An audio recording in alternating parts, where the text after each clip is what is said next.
39 అంటే సంతానం, 49 అంటే సంతోషం. 39 ఆంధ్రప్రదేశ్, తెలంగాణ. నమస్తే, welcome to యూఏటీవీ.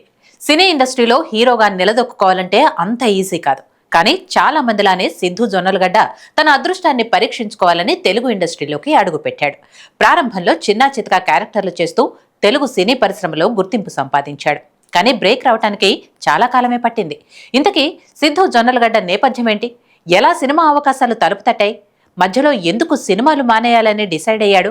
DJ Tillu, Tillu square చిత్రాల తర్వాత అతను ఎందుకు అడల్ట్ హీరోగా చిత్రీకరించాలని ప్లాన్ చేశారు అన్న వివరాల్ని ఈ వీడియోలో తెలుసుకుందాం. సిద్ధు జొన్నలగడ్డ పేరెంట్స్ ఉపాధి కోసం హైదరాబాద్ వలస వచ్చి ఇక్కడే సెటిల్ అయ్యారు. సిద్ధు తండ్రి పేరు సాయి కుమార్, తల్లి ఆల్ ఇండియా రేడియోలో ఆర్జేగా ఉద్యోగం చేసి మంచి గుర్తింపు పొందారు.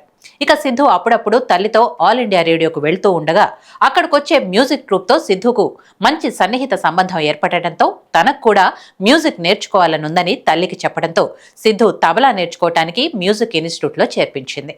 అలా తబలా నేర్చుకుంటూనే సిద్ధు స్కూలింగ్ కూడా పూర్తి చేశాడు.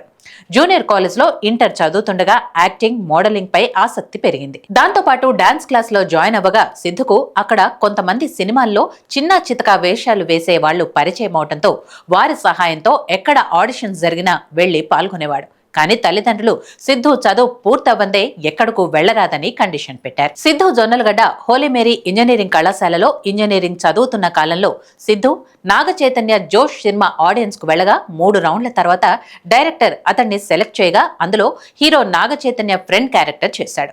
ఇక జోష్ మూవీ ఫ్లాప్ అవగా సిద్ధు చేసిన పాత్రకు ఎలాంటి గుర్తింపు రాలేదు. ఆ తర్వాత భీమిలి కబడ్డీ జట్టు, డాన్ సీను సినిమాల్లో చిన్న చిన్న పాత్రల్లో కనిపించాడు. కానీ సిద్ధుకు అక్కడ కూడా ఎలాంటి గుర్తింపు రాలేదు. అమెరికాలో ఐబీఎంలో సాఫ్ట్వేర్ ఉద్యోగం చేస్తున్న ప్రవీణ్ సత్తారు ఫిల్మ్ డైరెక్షన్ పై ఉన్న ప్యాషన్తో జాబ్ను వదిలి ఆయన స్వీయ దర్శకత్వంలో ఎల్బీడబ్ల్యూ అనే చిత్రానికి దర్శకత్వం వహించాడు. ఈ మూవీ కోసం రెమ్యునరేషన్ తీసుకోకుండా పనిచేసే యాక్టర్స్ కోసం వెతకగా సిద్ధు జొన్నలగడ్డ ఇందులో 4 హీరోల్లో ఒకరుగా సెలెక్ట్ అయ్యాడు. ఈ చిత్రం 2011లో రిలీజ్ అయి ఓకే అనే టాక్ తెచ్చుకోగా ఆ తర్వాత సిద్ధుకి అవకాశాలు పెద్దగా రాలేదు. విడుదల కాని జగమే మాయ సినిమాతో పాటు 2014లో విడుదలైన Tamil movie Vallinam, boy meets girls, ice cream 2 వంటి తమిళ, తెలుగు సినిమాల్లో కూడా నటించాడు. 2016లో Praveen Sattaru direction, adult content ఉన్న గుంటూరు టాకీస్ మూవీ ద్వారా సిద్ధు జొన్నలగడ్డ హీరోగా గుర్తింపు పొందాడు. ఇక ఇదిలా ఉంటే సిద్ధుపై అడల్ట్ కంటెంట్ హీరోగా ముద్ర వేసి ఎదగకుండా చేయడానికి ప్రయత్నించారట.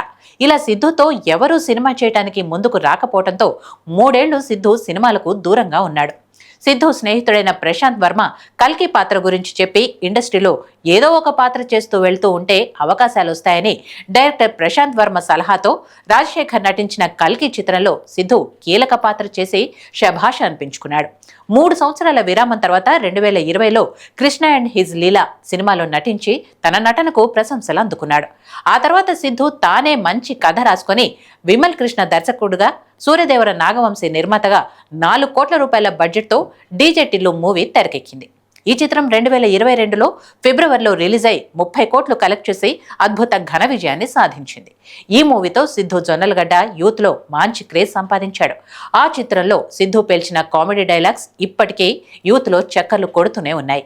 ఆ తర్వాత 2024 నవంబర్లో విడుదలైన టిల్లు స్క్వేర్ 130 కోట్ల రూపాయల వసూళ్లని రాబట్టి విజయాన్ని సాధించి కుర్రకారు హృదయాల్లో తనకంటూ ఓ ప్రత్యేక స్థానాన్ని సంపాదించాడు సిద్ధు జొన్నలగడ్డ.